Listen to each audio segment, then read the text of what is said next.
It's really wonderful. Well, today we're going to talk to you about hope. And I'm going to ask you to turn to Isaiah, the 35th chapter, and we'll read it together. Amen.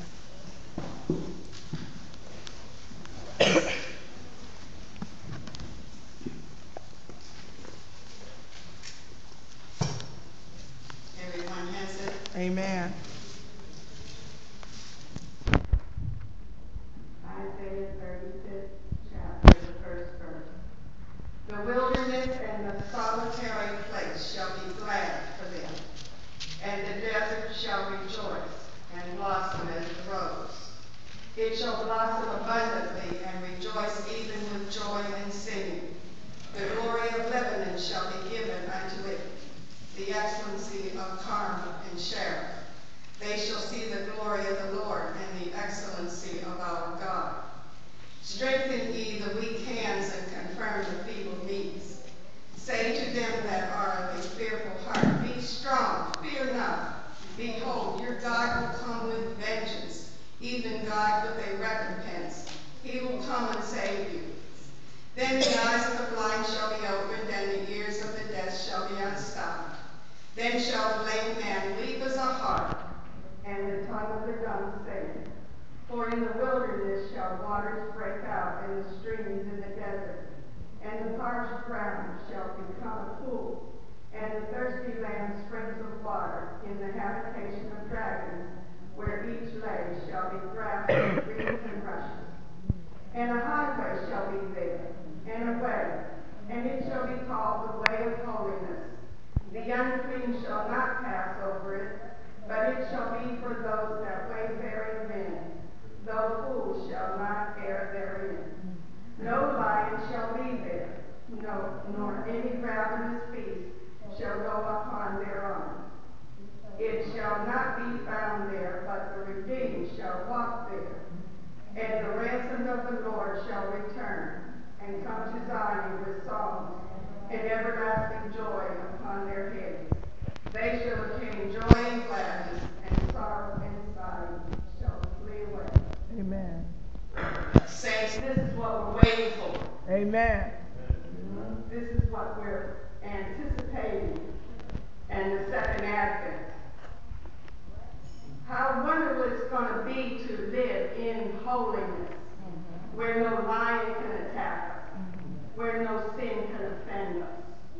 There's a highway of holiness, and it's just amazing to know what we're hoping for. Oh yeah. Oh yeah. Isaiah 7:14, therefore the Lord himself will give you a sign, and the virgin will be with child and will give birth to the son and will call him Emmanuel. This is our hope. This is what we're waiting for. Yeah. And so we're going to talk today about hope. First of all, let me start with hope deferred. Just because we desire something to happen doesn't mean it's going to be that way. Proverbs 13:12, hope deferred makes the heart sick, but a longing fulfilled is a tree of life. Two of the most devastating words known to mankind is when the doctor tells you there's no hope. That's right. Sometimes we hope for things that do not come to pass. Sometimes we are certain of God's will and sure that good news is forthcoming. And lo, we are devastated when we are disappointed, when that no hope comes. Mother Brown is a good teacher in expectation and having hope. And a lot of times, while I was going through some trials with my mother dying and my dad dying and having to settle the estate and everything, I realized the things you expect to have happened to you just may not happen. And never did I dream that I would face the kinds of things that I did have to walk through. You always think Mom and Dad's going to be there. You don't think about it not being. And And she always told me, she said, Sandy, you have got to get this into your head. Please get this into your head. Please get this into your head. And she would just stomp on me time and time again. She said, remove expectations if you want to be happy. I said, move it. Why remove expectations? We expect. And it happens. Isn't that faith? And I had all this long talk with her about faith, expectations, hope, the end result. And she would constantly take expectations out. And this is the point she was making. In her 50 years of married life, she didn't get flowers at Valentine's Day. She didn't get an anniversary card. The first several years when she was birthing all of these 8 children that she had, or was it 6? Was it 6 or 8? Well, anyway, she has a number of children. Mm-hmm. She said she just expected Lester to do such and such. And when he did it crushed her. And so her mother told her, she said, don't expect Lester to do, except what he does do. If it's nothing, accept that. And you will not be hurt.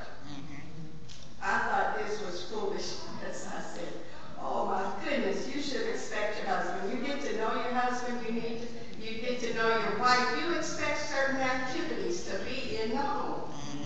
But anyway, I did eventually open up my reasoning to receive that teaching. We are hurt and offended because of the high expectations we have. And one of the things that is so revealing is Christmas time, with all that the Lord is giving to us, with all of the promises in His Word. It is the saddest, most tragic time of the year. Yes. There are more suicides. There are more people staying at home, shut up in their bedrooms, alone and lonely, and despair everywhere. And even more so now because of the economy. Now, when you think of a Toys for Tot box sitting out there, and somebody's going to steal out of it, I can't imagine us getting to this place in time. Yes. Where everything is tragic. There's sickness of heart.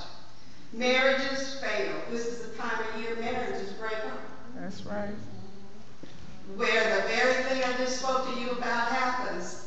Expectation. Well, I expected him to get me thus and so for Christmas, and he didn't. I'll just write it off. We are so foolish with our expectations. That's right. That's right. Bitterness takes root. What we had hoped for and lost, we can never get it back. Economies falter, investments evaporate, years of study end with unemployment and frustration.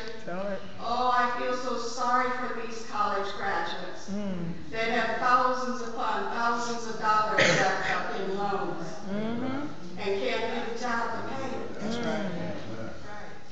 It's a sad, sad time. Yes.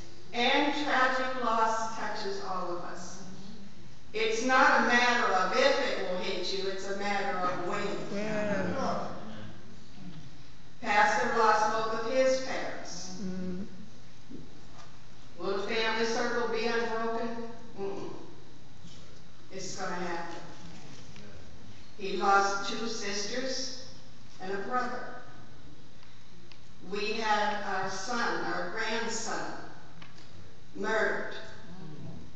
And every time Melody comes for a holiday or any other visit, no matter what it is, we always have to talk about AJ.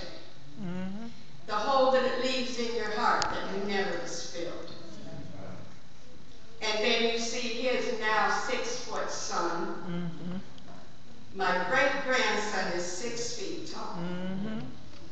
And I look